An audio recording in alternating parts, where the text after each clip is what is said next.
अब भाई अब देखो अब क्या बताने जा रहे हैं, अल्लाह मत करो कोई। अब चश्मा पहन लिया।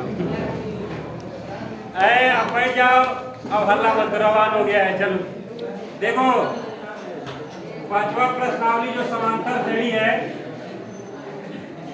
तो समांतर श्रेणी में सबसे पहले हम लोग क्वेश्चन नंबर 3 लगाए, फिर 2 लगाए, अब 1 लगाएंगे, ठीक है। तो 1 में भी पहला हो गया था शायद, अच्छा चलो नहीं हुआ तो कोई बात नहीं, अब बता देते हैं दोबारा। देखो पहला सवाल जो है वो ये कह रहा है, प्रत्येक किलोमीटर के बाद टैक्सी का किराया प्रथम किलोमीटर के लिए 15 रुपया है और प्रत्येक अतिरिक्त किलोमीटर के लिए किराया 8 रुपया है। देखो जी, प्रथम किलोमीटर का किराया, प्रथम किलोमीटर का किराया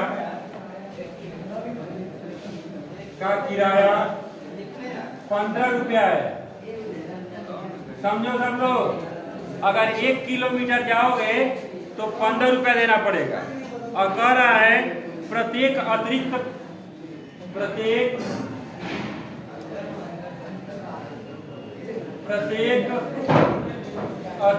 किलोमीटर का किराया,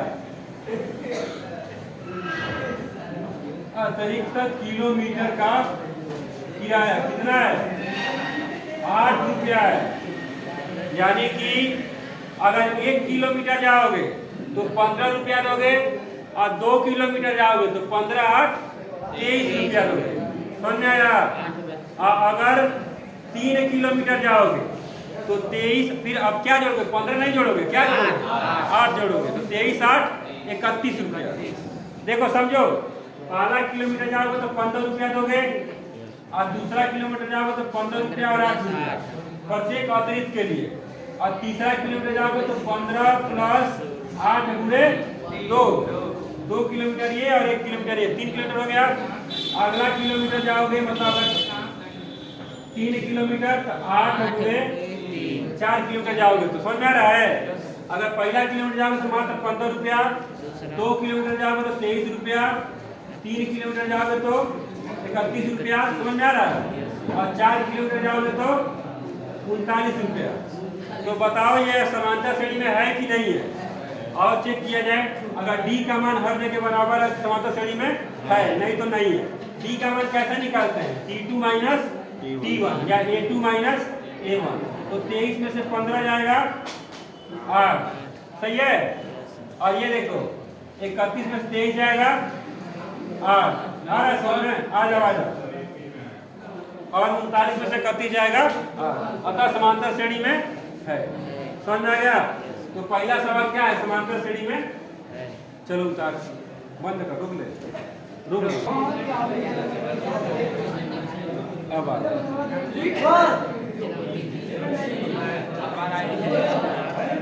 देखो आप, अब सुनो, देखो दूसरा सवाल है, किसी बेलन में उपस्थित हवा की मात्रा।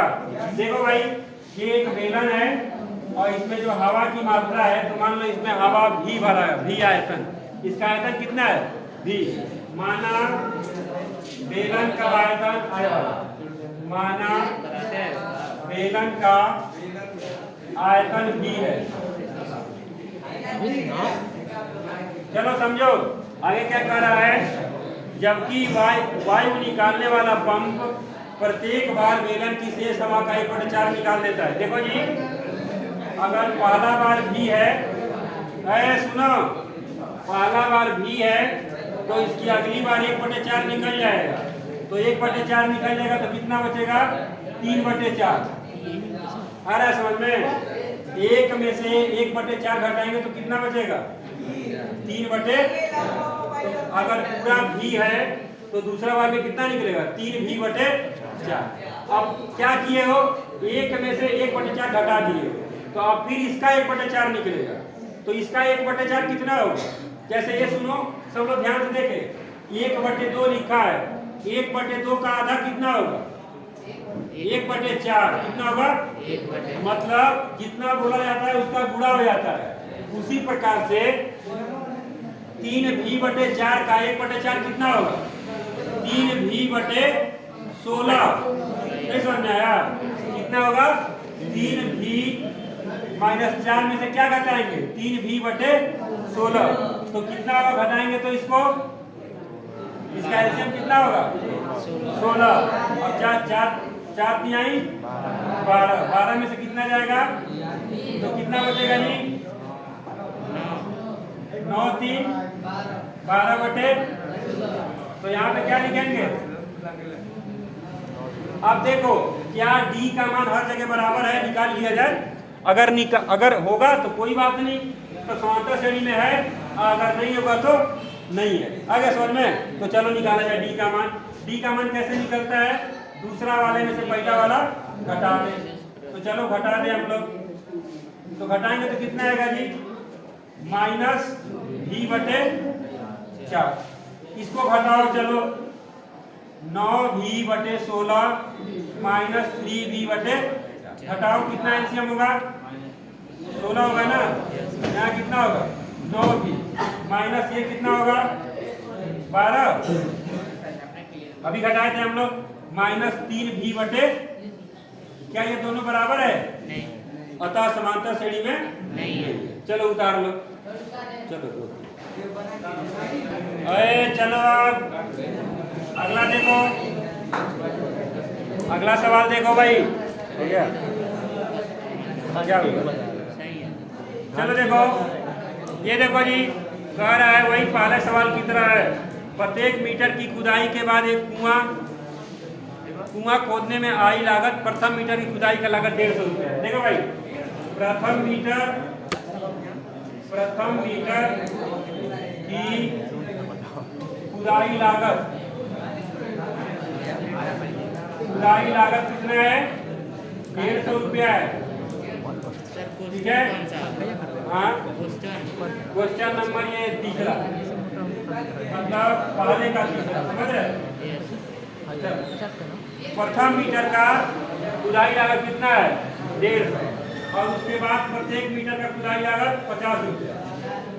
प्रत्येक मीटर की खुदाई लागत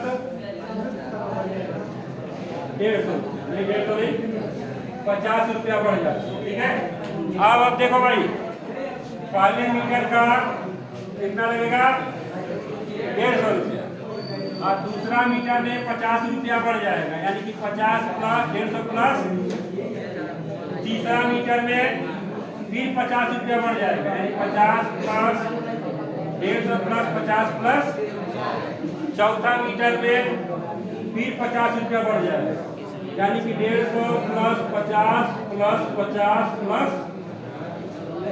अब चलो इसको जोड़ते हैं हम फिर देखा जाएगा समांतर श्रेणी में है कि नहीं। ये कितना रुपया आया 150 और ये कितना हो गया 200 और ये कितना हो गया 250 और ये कितना हो गया।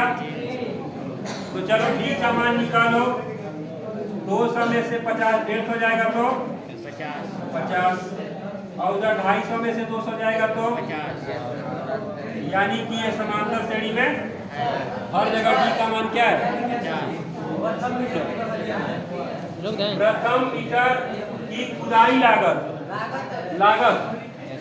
मतलब कितना लगा है खर्चा पहले का। चलो जी देखो अब चक्रवृद्धि भी आज इसमें पूछा है। देखो जी चक्रवृद्धि देखो ध्यान से मिश्रधन बराबर चक्रवृद्धि मिश्रधन बराबर क्या होता है 1/2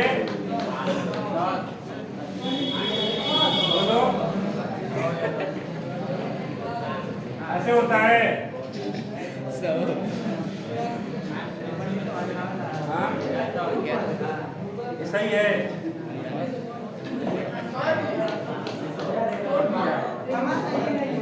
देखो ध्यान से चक्रवृद्धि ब्याज बराबर क्या होता है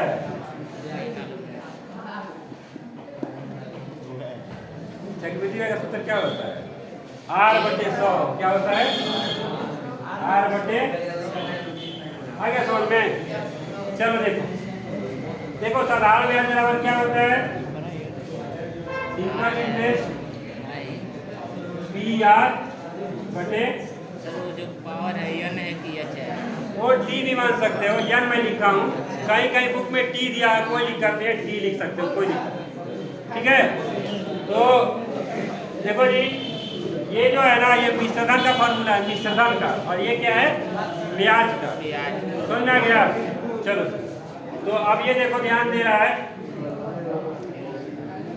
ये जो है 10,000 की राशि 8% पर किस दर से जमा की जाती है मिश्रधन। तो पहले साल का जो है मिश्रधन कितना होगा, 10,000 1 प्लस आर, कितना दिया है 8%। अच्छा, पहले साल का चक्रवृद्धि मिश्रधन कितना होगा, इतना होगा, और दूसरे साल का कितना होगा, इसी पर क्या लिख लेंगे, 2 घात, और तीसरे साल का 3 घात। चलो इसको बिठा दे हम, अभी लिख देंगे, फिर लिख लेना, कोई दिक्कत नहीं। ये पहले साल का मिश्रधन हो गया, और दूसरे साल का, ठीक है, पहले साल का मिश्रधन इतना रहा, दूसरे साल का मिश्रधन इतना रहा, और तीसरे साल का कितना होगा,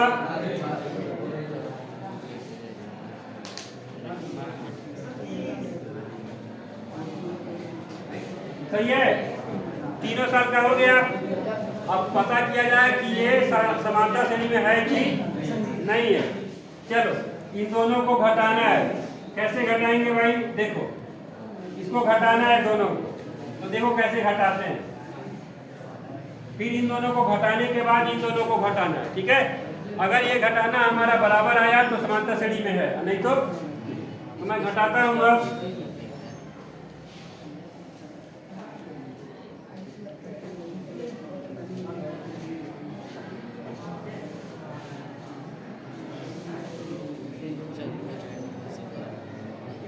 ठीक है, अब इसको घटाना है, कैसे घटेगा, तो जो कॉमन है पहले कॉमन निकाल लो। कॉमन कितना है, कॉमन है 10,000 1 प्लस 8/100, तो इधर क्या बच गया, 1 प्लस 8/100, माइनस ये सब निकल गया, तो क्या बचा, 1 से 1 कट जाएगा। क्या बचा भाई, ये क्या बचा, पुस्तक में इसको सरल कर सकते हैं, 108/100 कितना होगा, इसको सरल कर कितना होगा, 108/100, और ये क्या है 8/100, 2 जीरो 2 जीरो 2 जीरो, ये कितना हो जाएगा 824। आया समझ में, समझ में आया। अब आगे देखो, इन दोनों का भी घटाया जाए, अगर उतना ही आंसर आया तो हमारा सवाल मतलब सब समांतर श्रेणी में है, नहीं तो नहीं। आओ घटा लिए थे, इधर कितना घटाना है, 10,000 108, 10,000 108/100 का कितना घात है, 3। देखो इसको हम सॉल्व करेंगे तो कितना होगा, 108, ये सिर्फ 100 होगा, 100 एक कम 100, 100 प्लस 8, ठीक है, माइनस 108/, कितना पावर, क्या कॉमन निकलेगा, 108 100 पे पावर 2, यहाँ पे क्या बच जाएगा 1, यानी कि 108/100 माइनस यहाँ क्या बचेगा 1। अब देखो गुणे 108 कितनी बार, 2 बार, बटे 100 कितनी बार, 2 बार, और इसको घटाएंगे 100 में से कितना हो जाएगा 8/100, ये देखो ये कट जाएगा। अब तुम लोग देखो ध्यान से, ये 108 गुणे 108 है, यानी 108 गुणे 108 और गुणे 8 और बटे 100, ये कभी 64 के बराबर 8 से 64 के बराबर होगा, ये तो बहुत बड़ा मान हो गया ना, तो अतः यह समांतर श्रेणी में नहीं। चलो उतर, चलो देखो जी शॉर्ट तरीका क्या है इसका, देखो ध्यान से सुनो, जो पहले साल का चक्रवृद्धि ब्याज होता है और साधारण ब्याज दोनों बराबर ही होता है, तो 10,000 का कितना परसेंट का है, 8%। 2 जीरो से 2 जीरो कितना रुपया हो गया? 800। कितना रुपया ब्याज रहा? समझ में आ गया? अब आगे देखो ध्यान से, इसका ब्याज अगर निकालेंगे तो अगर 2 साल का निकालना है तो 2 डब्बे बनाते हैं। पहले साल का अगर हम निकाले कितना है? 800 आया है। इसका दुगुना कर देंगे और फिर 800 भर देंगे इसमें। इसका भरेंगे 800, यानी 8 घटाएं 64। इसमें कितना भरेंगे? 64। तो ये दोनों जोड़ेंगे तो कितना हो जाएगा? 8 8 16। ये पहली लाइन जो निकलती है वह निकलता है साधारण ब्याज, और दूसरा लाइन निकलता है साधारण चक्रवृद्धि ब्याज का अंतर। और पूरा जोड़ देंगे तो कितना हो जाएगा? चक्रवृद्धि। तो कितना हो गया? 1664। ठीक है, तो दोनों घटा लेंगे तो कितना हो जाएगा? 864 आया था ना, तो पहला आ गया ना 800। कितना हो गया? 800। देखो पहला अंतर यही आया था ना। दूसरा भी लेते हैं, इसका 3 साल का निकालना है। ठीक है, तो इसमें कितना भरेंगे? 800। इसमें भी 800, इसमें भी 800। इसका 8% निकालना है तो कितना होगा? 64। और इसका दुगुना इसमें 64 का 128, और इसका 8%। तो 8% कितना होगा? पूरा कर देंगे खाली। 8 से 32 का 2 हासिल 3, 8 से 48 3 51, यानी कि 5.1। ठीक है, यहाँ ना ज़्यादा कठिन हो रहा है, समझ में नहीं आ रहा है, रुक दो।